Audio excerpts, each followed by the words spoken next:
저희 교회 이경미 집사님 가정에 우리 딸 우리 차명진 집사, 명진 자매가 암센터에서 수술을 하고 이제 그 가까운 곳에 있는 요양 의원이라고 그래요. 의원에서 기거하면서 항암 치료를 받아야 된다 이렇게 연락이 왔고, 지난 주간에 6번 항암 치료 받아야 되는데 1차로 긴 시간 동안 항암 치료를 잘 감당했습니다.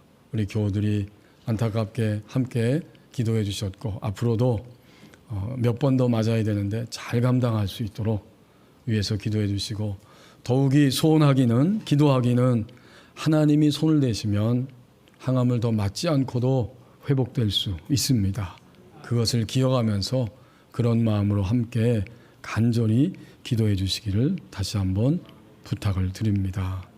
우리 모두가 건강하기 원하지만 우리 교우들 가운데 또 예상치 못하게 코로나19에 확진이 되어서 예배 자리에 오지 못하는 이런 일도 있습니다. 그러고 보면 우리 인생은 태어나서 이 땅을 떠날 때까지 정말 건강이 중요합니다.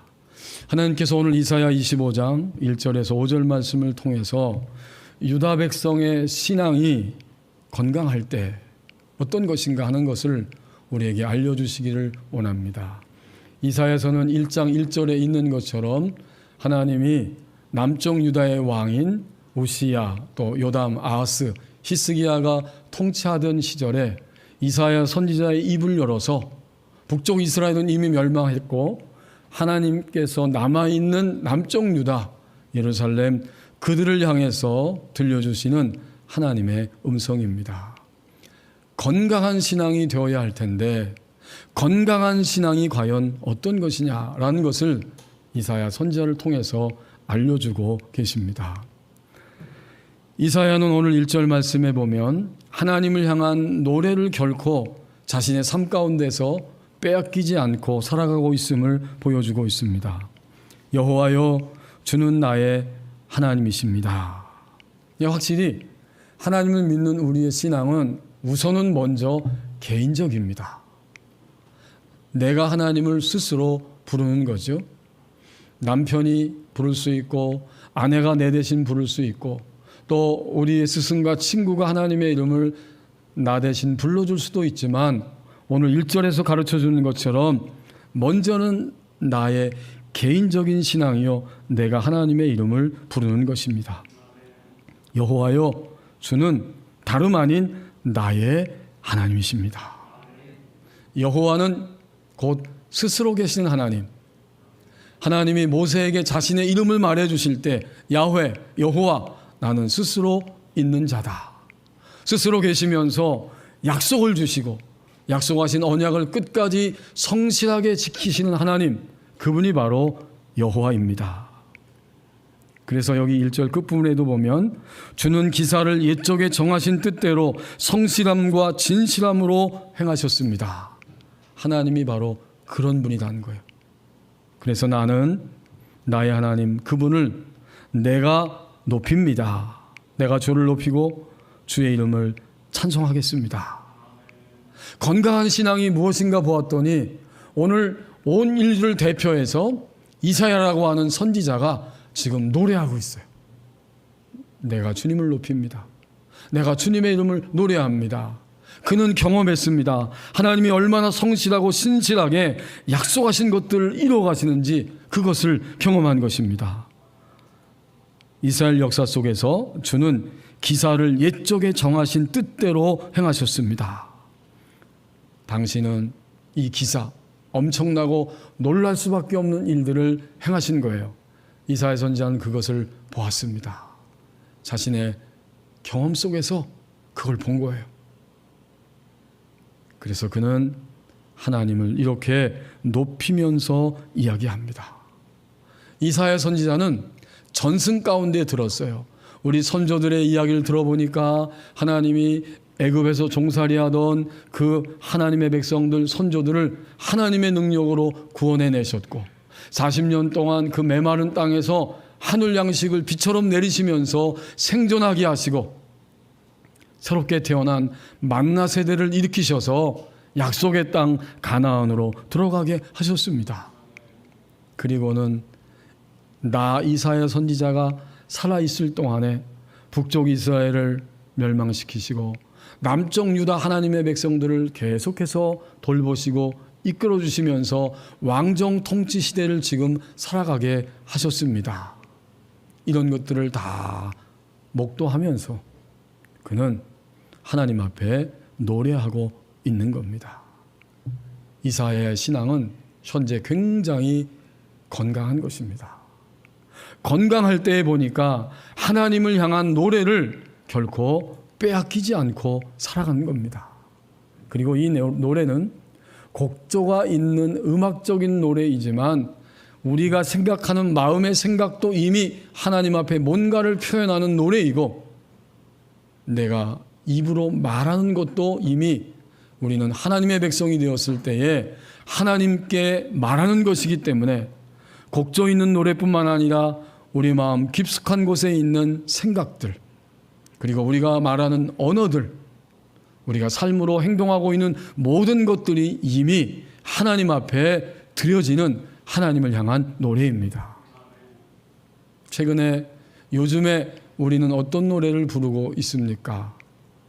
우리가 하는 생각들, 우리가 하는 말들, 그리고 우리가 몸을 움직여서 이곳저곳 다니는 것들 다 전부가 다 하나님 앞에 드려지고 있는 그리스도인의 유다 백성의 노래입니다. 우리는 좌절의 노래를 부를 수도 있고, 오늘 이사야 선지자가 우리 모든 인류를 대표해서 무슨 노래를 불러야 하는지를 보여주고 있는 것처럼 결단과 확신과 희망의 노래를 부르며 살아갈 수도 있습니다. 하나님을 향한 노래를 빼앗기지 않을 때 그것이 건강한 신앙인데, 요즘 여러분 건강의 개념이 많이 바뀌는 시대이죠. 우리는 처음에 지능지수 IQ를 중요시하는 시대가 있었습니다. 오늘인가 어제도 신문에 보니까 앞으로 초등학교 입학 연령이 7세로 낮아진다, 이런 머리 기사를 보았습니다. 더 일찍부터 아이들을 빠르게 공부하고 그렇게 개발시켜야겠다, 아마 이런 목적이 있는지는 잘 모르겠어요. 이 지능지수 IQ가 중요한 시대가 있었지만 시간이 흘러가면서 그것보다 더 중요한 거는 EQ, 감성지수가 중요하다, 이게 주목받기 시작했죠. 그러나 지금은 EQ를 말하지 않더라고요. 감동받는 것은 좋은데, 눈물을 흘리는 것도 좋고, 또 함께 그렇게 많이 울고 웃는 것도 좋은데 그 EQ로 인해서 삶이 변화되지는 않더라, 그런 이야기예요. 그래서 세월이 흘러가니까 이제는 새롭게 등장하는 것이 있는데, 삶의 변화를 가져오는 영성지수 SQ에 대해서 이야기를 이미 수년 전부터 하고 있습니다. 그가 어떤 하나님을, 신앙을 가질 때 진정으로 그의 영적인 지수가 높아지게 되고 그게 삶의 변화를 가져오게 될 것이다 라고 이야기하고 있는 거예요. 그러니까 우리 기독교인들은 당연히 영성지수는 바로 하나님과 내가 관계를 맺고 살아가는 삶, 바로 그것이 영성지수입니다. 그리고 더 나아가서 NQ, 혼자 사는 세상이 아니기 때문에 공존지수가 있어야 하고, 또 현대사회에서 가장 중요한 것은 도덕적으로 청렴해야 된다, MQ에서 도덕지수를 가질 때 건강한 사람이다, 이런 이야기를 하고 있습니다. 그러나 도덕지수, 공존지수, 이것은 그리스도인의 입장에서 볼 때는 SQ가 높아지면, 하나님과의 관계성이 정말 정상적으로 간다면 그는 도덕적이 되고 다른 사람을 공감하는 공존지수가 높아지게 될 것입니다. 그래서 WHO라는 세계보건기구에서도 이미 건강 개념에다가 육체의 건강, 마음의 건강, 거기에 더하여 바로 영적인 건강을 이야기하고 있습니다.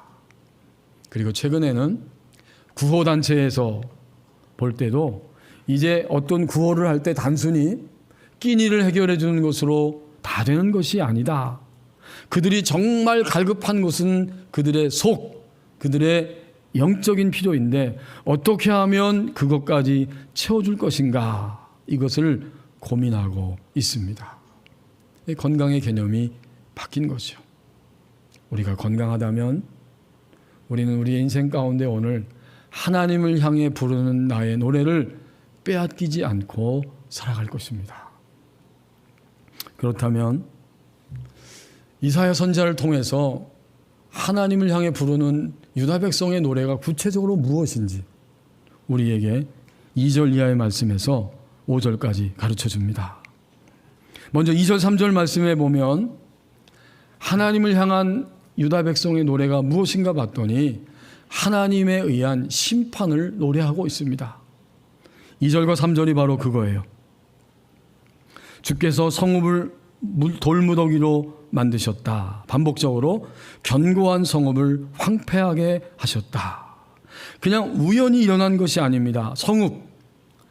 성곽으로 둘러싸여 있는 그 도시들인데 어느 날 보니까 주께서 그 성읍들을 돌무더기로 만들어 버리시고 도저히 아주 높은 곳에 홀로 존재하는 견고하게 둘러싸인 그 성읍, 망할 것 같지 않은 성읍이었는데 주께서 그 성읍을 황폐하게 하셨습니다.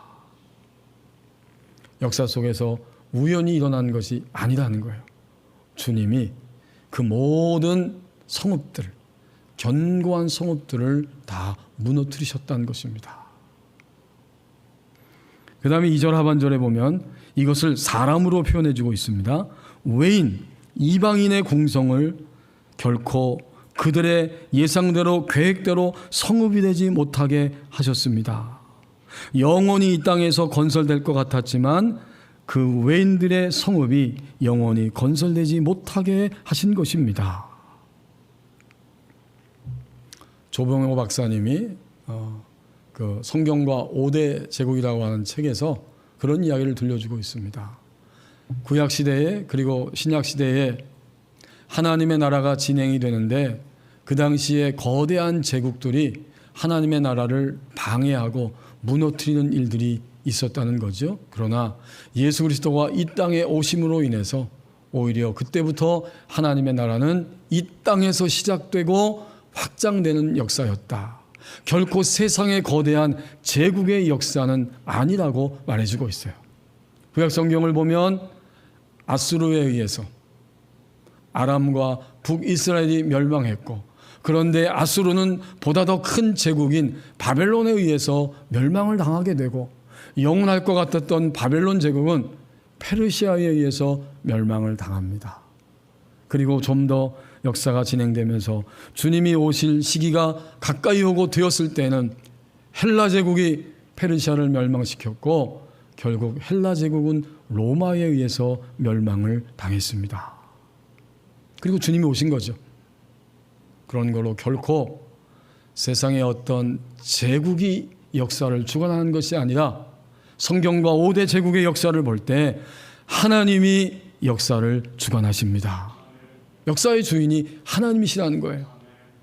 그런 거로 오늘 2절과 3절 말씀을 보면 하나님에 의한 심판을 노래하고 있어요. 이것이 이사야 선지자가 부르고 있는 노래의 가사의 내용입니다. 여러분, 우리가 노래할 때 노래 가사가 있죠. 성도들이 부르는 노래의 가사는 무엇인가 보았더니 역사는 하나님에 의한 심판입니다. 이것을 노래하고 있는 거예요.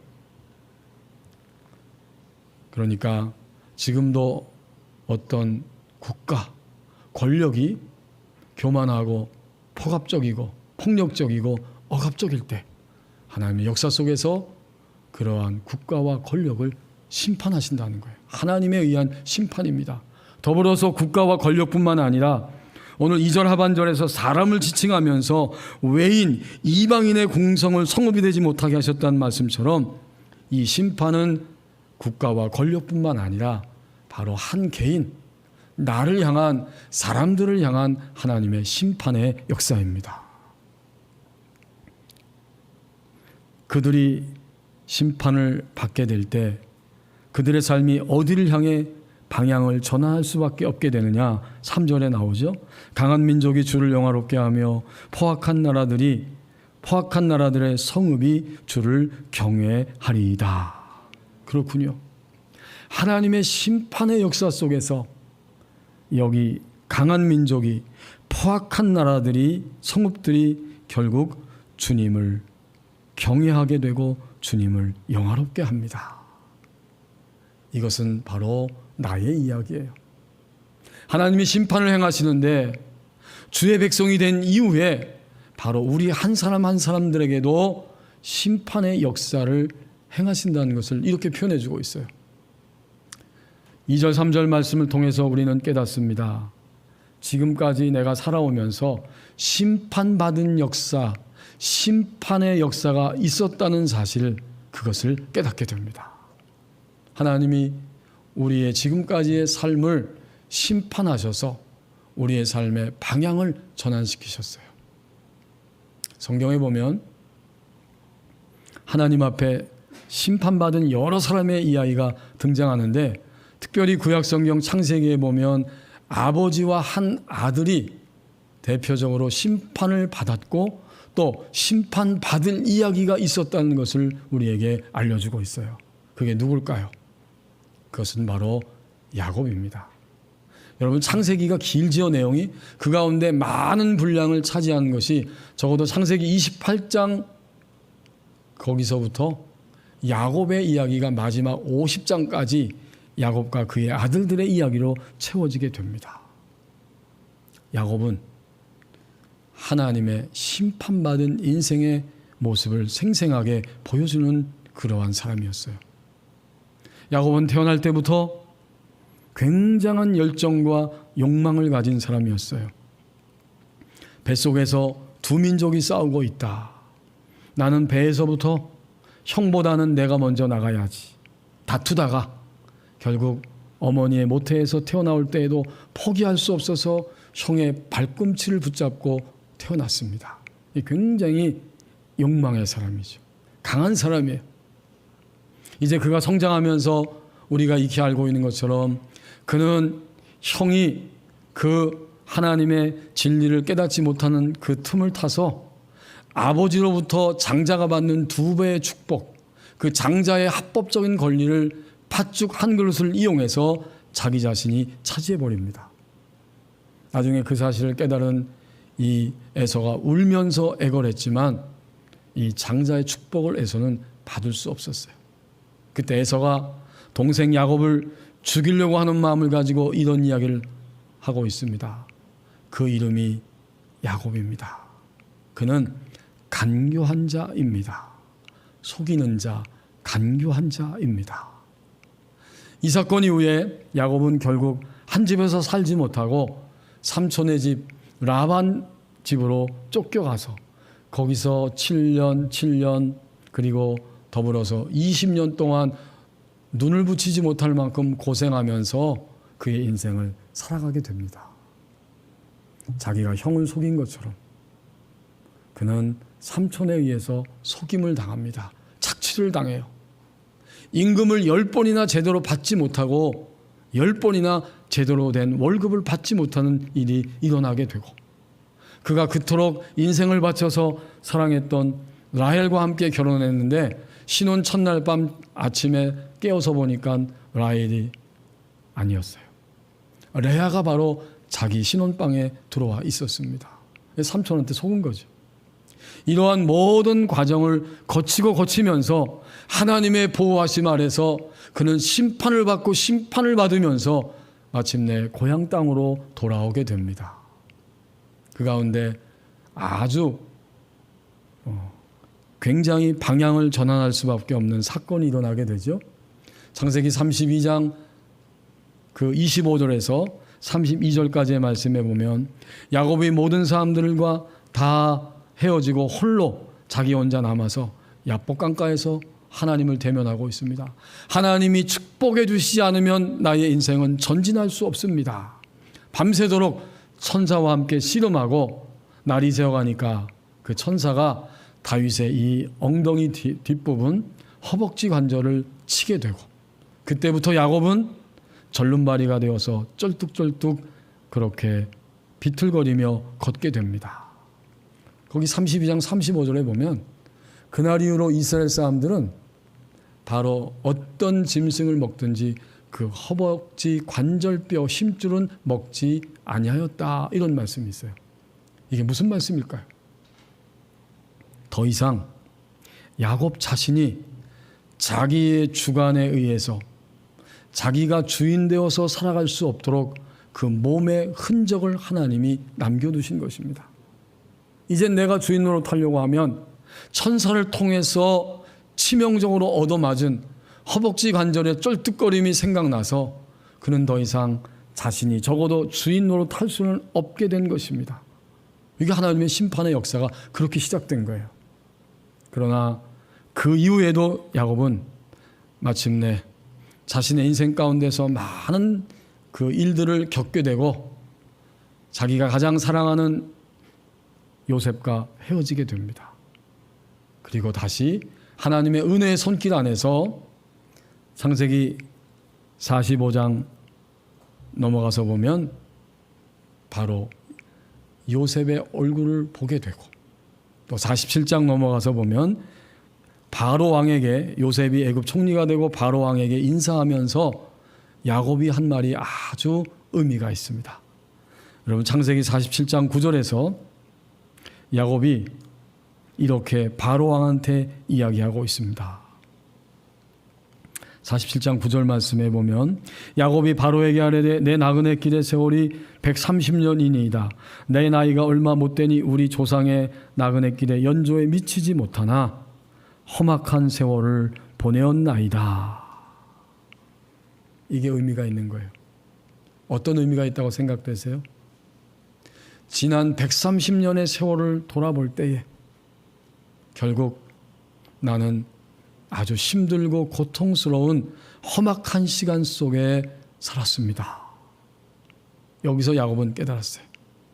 자신의 인생이 하나님에 의한 심판의 일들이 있었다는 사실을 깨달은 것입니다. 우리 자신을 이 아침에 돌아봅니다. 지금까지 수많은 일들이 우리의 개인의 삶 속에 있었어요. 아픔과 시련과 눈물 흘리는 시간들이, 밤에 잠을 잘 수 없을 만큼 한숨이 나오고 고통스러운, 격동할 수밖에 없는 여러 가지 일들이 있었습니다. 그것이 다 뭘까요? 오늘 야곱의 이 고백을 통해서 우리도 함께 깨닫습니다. 험악한 세월을 보내온 나이다. 이것은 하나님에 의한 심판의 역사였습니다.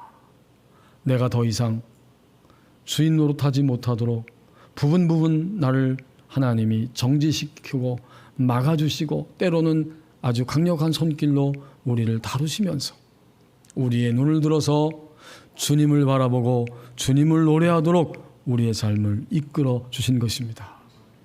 그렇습니다. 우리는 우리의 삶 속에서 내가 심판받았던 그러한 일들이 있었습니다. 그렇다면 동시에 앞으로도 현재부터 시작해서 우리는 내가 여전히 심판받아야 할 일들이 있어요. 아버지 야곱이 내가 심판받았다고 하는 사실을 고백했다고 하면 그가 애지중지했던 요셉은 자신이 심판받아야 할 일들이 있었음을 성경이 우리에게 증언해 줍니다. 요셉은 우리가 알고 있는 것처럼 창세기 37장에 보면 끔찍히도 아버지의 사랑 속에 살면서 형들이 자기 자신 때문에 얼마나 고통스럽고 힘들었는지를 그는 아직 17세의 소년으로 알지를 못했어요. 왕들이나 왕궁에 있는 자들이나 입었을 법한 그 채색 옷을 어릴 때부터 입었고, 형들은 시기와 질투의 눈으로 그를 바라볼 수밖에 없고, 그 아버지 야곱의 편애 때문에 형들이 받는 고통과 아픔이 있었지만, 더 나아가서 이 요셉은 형들의 이야기를 아버지 야곱에게 고자질했다, 이런 말씀도 창세기 37장 이하에 나오고 있습니다. 그러한 요셉을 하나님이 바라보고 계십니다. 꿈을 통해서 그에게 나타나 주셨습니다. 그 이후의 사건은 우리가 잘 알고 있는 이야기들일 것입니다. 마침내 요셉은 형들에 의해서, 사실은 하나님에 의해서 가족과 단절될 수밖에 없고, 또 애굽에 팔리고 보디발의 가정에서 누명을 쓰고 감옥에 갇히고 꿈을 해명하였지만 또다시 2년을 더 기다렸고, 마침내 바로 왕의 꿈을 해석하면서 역사의 정점에서 바로 애굽의 총리가 되어서 그 나라를 통치하는 자리에 올라가게 됩니다. 그리고는 형들이 기근 때문에 고향 땅에서 드디어 애굽 땅으로 오게 되었을 때 그들이 요셉 앞에서 무릎을 꿇고 그 요셉에게 절하게 되고, 마침내 요셉도 그들의 정체를 알고 그들에게 자신의 정체를 드러냅니다. 어떤 일이 벌어졌습니까? 형들은 충격을 받았습니다. 상상할 수 없는 일들이 일어났습니다. 그런데 그들의 충격 가운데에서 창세기 45장 7절 8절 말씀에 보면 요셉이 형들 앞에서 이런 이야기를 하고 있습니다. 45장 7절 8절 말씀. 하나님이 큰 구원으로 당신들의 생명을 보존하고 당신들의 후손을 세상에 두시려고 나를 당신들보다 먼저 보내셨나니, 그런즉 나를 이리로 보낸 이는 당신들이 아니요 하나님이시라. 하나님이 나를 바로에게 아버지로 삼으시고 그 온 집의 주로 삼으시며 애굽 온 땅의 통치자로 삼으셨나이다. 여러분, 이런 고백이 가능한 이야기입니까? 요셉은 그 수많은 시간들을 감옥에 있었고 억울함 속에 있었고 쓰라림 속에 있었는데, 막상 원수 같을 수밖에 없었던 형들의 얼굴을 대면할 때 나를 팔림을 당하게 하고 감옥에 갇히게 하고 억울한 일을 당하게 하고, 그 모든 일들을 누가 하셨냐면 당신들이 손으로 행했지만 이것을 행하신 이는 하나님이십니다. 이 고백을 하는 것을 볼 때 요셉은 깨달았어요.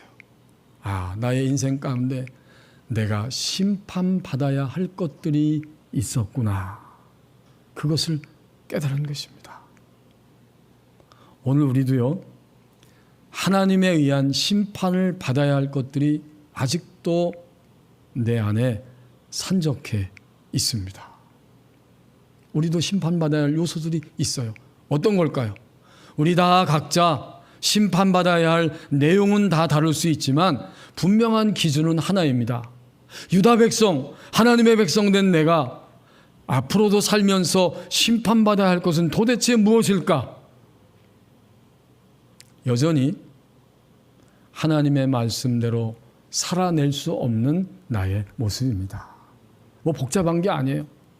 내가 나의 삶 속에서 나의 인생을 살아갈 때 사람을 대하면서 생각하면서, 물질을 대하면서 생각하면서, 모든 일들을 대하고 생각하면서 하나님의 말씀대로 여전히 살아낼 수 없는 나의 모습이 있습니다. 그 각자 다 달라요. 유형은 달라요. 그러나 핵심은 하나예요. 하나님의 말씀대로 나는 살아낼 수가 없습니다. 이것을 심판받아야 된다는 거예요. 요셉은 말씀에 의해서 심판받은 거예요. 우리 한번 찾아볼까요? 시편 108편에서 그 이야기를 해주고 있습니다.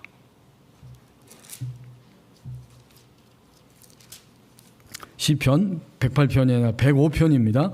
시편 105편 17절에서 19절 말씀을 보면 요셉이 말씀에 의해서 심판받았음을 알려주고 있습니다. 시편 105편 17절 말씀부터 그가 한 사람을 앞서 보내셨으며 요셉이 종으로 팔렸도다. 그의 발은 착고를 차고 그의 몸은 쇠사슬에 매였으니 곧 여호와의 말씀이 응할 때까지라. 그의 말씀이 그를 단련하였도다. 그렇군요. 하나님의 말씀이 응할 때까지 그는 그 말씀에 의해서 단련을 받고 감옥에 있었고 착고에 그리고 쇠사슬에 매여 있었다는 거예요. 그는 그러한 과정을 통해서 자신이 심판받아야 할 것들이 있음을 깨닫기 시작했고, 마침내 그 모든 과정을 통해서 하나님 앞에서 총리 대신으로 세워지게 되었을 때, 형들이 눈앞에 무릎을 꿇고 찾아와 얼굴을 대면할 때 놀라운 이야기를 던질 수 있었습니다.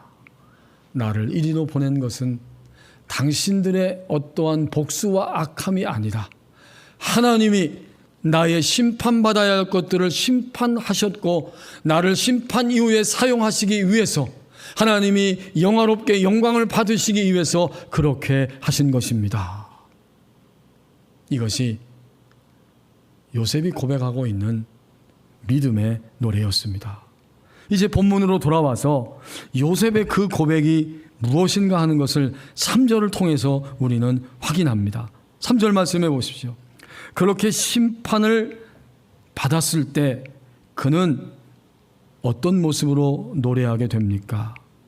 강한 민족이 주를 영화롭게 하며 포악한 나라들의 성읍이 주를 경외하리이다.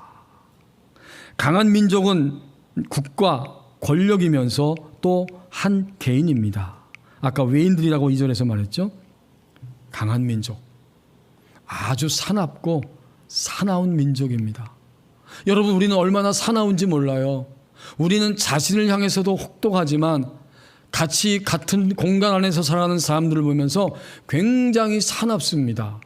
얼굴 표정은 부드러워도 마음은 사납습니다. 그런데 이런 강한 내가 마침내 심판받은 이야기가 있고 심판받아야 할 것들이 있었는데, 그것이 하나님의 말씀에 의해서 단련되며 심판을 받았을 때 어떻게 돼요? 주님을 영화롭게 합니다. 우리는 또 굉장히 포악합니다. 여러분, 이 포악한 나라들은 국가 권력이면서 바로 한 사람, 우리들이에요.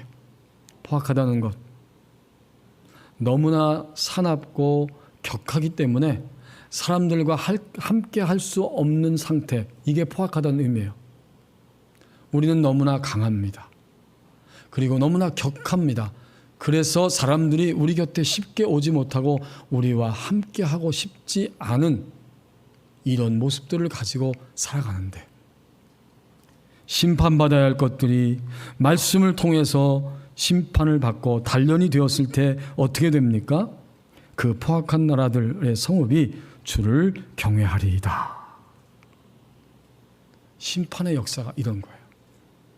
지금까지 살면서 다른 게 아니고 나의 삶은 심판받은 것들이 있고 여전히 심판받아야 할 것들이 있습니다. 지구촌 교회를 담임하시고 지금은 원로이신 이동원 목사님이 영성에 관심을 가지면서 영성 훈련을 받았던 이야기를 한 적이 있습니다. 그 과정 중에 2주간 동안 수도원에 가서 지냈는데, 그 수도원은 침묵할 수밖에 없는 수도원이에요. 쭉 생활하다가 금요일 12시부터 월요일 아침 10시까지는 다 침묵해야 됩니다. 주일 예배도 침묵으로 드리는 예배예요. 그곳에 도착하니까 몇 가지 주의점만 주고 그때부터 이제 침묵이 선포됐습니다. 금요일부터 토요일 아침까지는 이 침묵하는 게 굉장히 힘들었다고 그래요. 근데 토요일 저녁 해가 지면서 침묵이 점점 익숙해지고 좋아지기 시작했다. 사모님과 함께 산책하면서도 말할 수 없고 식사 시간에도 아무 말도 하지를 못했습니다. 그런데 주일 오후 점심시간에 침묵 가운데 막 그렇게 식사를 하고 있는데 한 사람이 눈물을 뚝뚝뚝 흘리면서 식사하는 모습을 보고 좀 충격을 받았어요. 아니, 침묵 가운데 같이 있는 것은 좋은데 저 사람은 왜 저렇게 눈물을 쏟아내면서 지금 밥을 제대로 먹지 못하고 울고 있는가. 나중에 수련 그 시간이 다 끝나고 궁금해서 그 사람에게 찾아가서 물어보았다고 합니다. 그가 이렇게 대답했습니다. 식사하면서 채소를 보았더니 자기가 먹고 있는 채소가 그동안에 선물로 어떤 여러 과정을 통해서 나에게 선물로 주어졌구나. 이 사실을 깨달으면서 그의 눈에서 눈물이 쏟아지고 감사하는 마음이 들게 되었다는 고백이었어요. 그냥 밥상에 채소 하나 올라온 게 뭐가 그렇게 신기한 거야 이렇게 생각하고 살았는데, 침묵 가운데에서 한 끼를 먹으면서 채소를 바라보니까 이 채소가 밥상에 올 때까지 하나님이 일하셨고, 그 채소를 키운 농부들의 수고가 있었고, 그것을 운반해서 여기까지 갖다 놓고 식탁을 준비해 준 모든 사람들의 수고가 있었고, 나의 인생은 내 힘으로 살아온 것이 아니고 오늘도 채소를 먹을 수 있도록 하나님이 허락해 주신 이 모든 과정이 얼마나 감사한 것입니까? 그 수많은 사람들의 손길을 통해서 내가 이것을 먹을 수 있다니 감격하고 감사하는 마음을 가질 수밖에 없었다는 거예요. 그 고백을 들으면서 이동원 목사님도 고백합니다. 그때 나는 침묵하는 것이 얼마나 힘이 있다는 것을 처음으로 느끼게 되었다. 그 이후에 나는 정말 힘이 들 때 어디론가 사라지고 그 홀로 골방에 들어가서 조용히 앉아 있게 되었다. 결국 그날 침묵 속에서 심판을 받은 것입니다. 침묵 속에서 당연시하던 한 사람이 채소를 먹는 것이 얼마나 감격이고 감사인지 침묵 속에서 자신의 생각과 태도와 삶의 모습이 심판을 받았던 것입니다. 그리스도인이 부르는 노래는 하나님에 의한 심판의 노래입니다. 이제 마지막 부분 4절과 5절 말씀을 보십시오. 우리가 부르는 그 노래의 가사의 내용이 무엇인가 봤더니 이번에는 하나님에 의한 구원을 노래합니다. 4절, 5절에서 9, 9절이 구원에 대한 이야기를 반복적으로 표현합니다. 주는, 다른 사람이 아니라 주님은 포악자의 기세가 성벽을 치는 폭풍과 같을 때에, 그 포악을 행하는 자들의 기세가 성벽을 치고도 남음이 있는 그 폭풍처럼 밀려올 때에 아무런 힘이 없는 빈궁한 자의 요새가 되셨습니다. 환난당한 가난한 자의 요새가 되셨습니다. 폭풍이 치는 날들 가운데서도 피난처가 되시고, 태양이 장렬하고 있는 장면, 폭양이에요. 그 폭양이 내리쬐고 있을 때 피하는 그늘이 되셨습니다. 하나님에 의한 구원이에요. 5절에서도 사막, 마른 땅, 거기에 폭양이 장렬하고 있는데 신기하게도 구름이 딱 생기면 구름이 딱 그 태양빛을 재버립니다. 그때 그 뜨거운 태양빛 아래서 구원을 얻게 된다는 거죠. 이것은 국가, 거만한 국가, 권력의 오만함을 심판하시는 그러한 하나님의 역사이면서 역으로 생각하면 그런 모든 것들 가운데에서 구원해 주시는 하나님의 손길입니다. 그리고 또한 이것은 국가요, 권력이지만 개인이에요. 거기도 사람 이야기가 나오죠.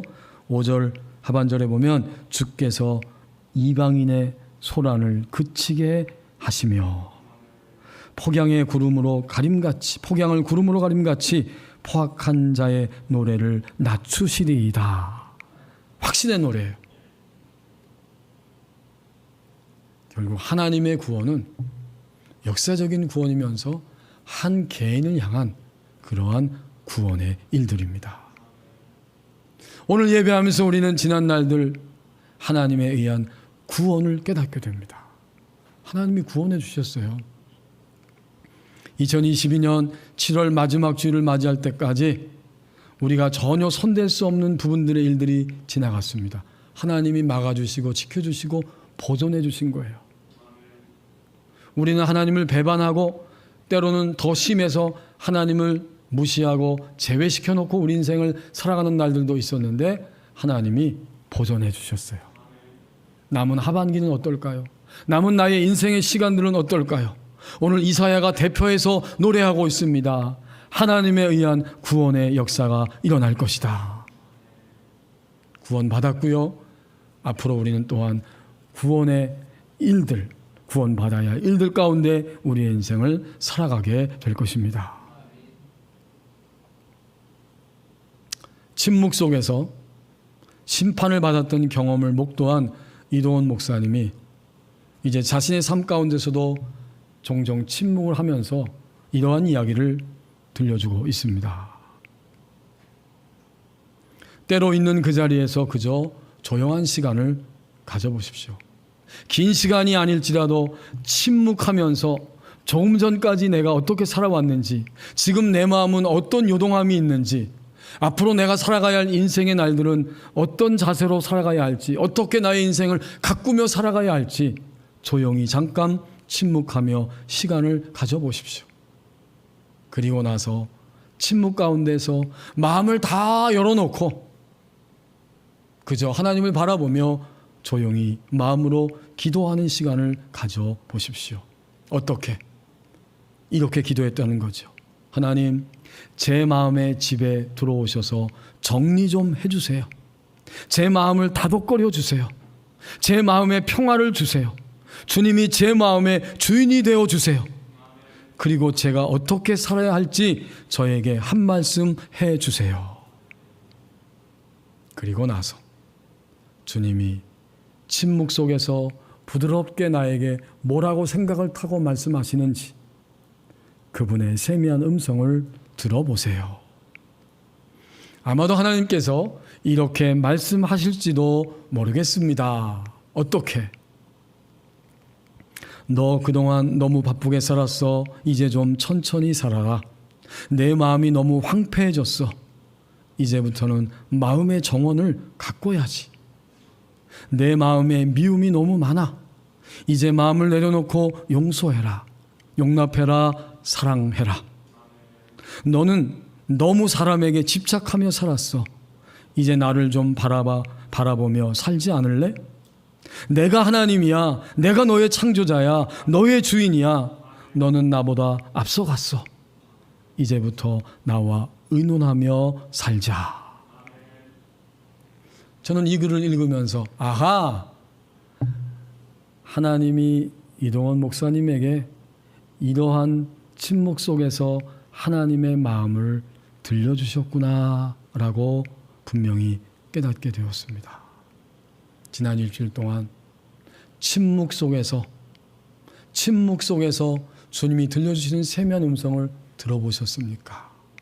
우리를 향해서 염려하지 말라고, 억울해하지 말라고, 두려워하지 말라고, 그리고 나를 보는 초점을 놓치지 말라고, 겸손하게 그저 내 손 붙잡고 내가 이끄는 대로 살아가는 것이 그것이 인생의 전부야.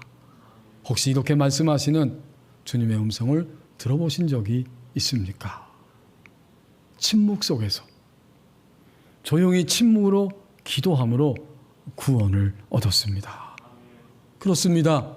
그리스도인이 부르는, 유다 백성이 부르는 그 노래의 가사가 무엇인지 보았더니 그것은 하나님에 의한 구원을 노래하는 것이었습니다. 우리 한국 사람들은 얼마나 노래를 좋아하는지 조금만 나가면 다 노래방이 있습니다. 노래방 가서 자기가 좋아하는 노래를 부르게 됩니다. 유다 백성이 신앙이 건강할 때 하나님을 향한 노래를 빼앗기지 않고 살아가게 되는데 그 노래의 가사는 무엇이냐면 하나님에 의한 심판을 나는 받았고 받아야 합니다. 하나님에 의한 구원을 받았고 나는 앞으로도 구원을 받을 것입니다. 이것이 하나님의 백성 유다가 부르는 신앙의 노래입니다. 기도하겠습니다. 우리 함께 1분 동안만 기도하기를 원합니다. 내가 지금 노래를 빼앗기지 않고 살아가고 있는가? 하나님, 하나님에 의한 심판의 역사를 보게 하시고 하나님에 의한 구원의 역사 속에서 건강한 유다 백성으로 나의 생에 남은 하반기를 살아가기를 원합니다. 우리 합심해서 함께 기도하겠습니다.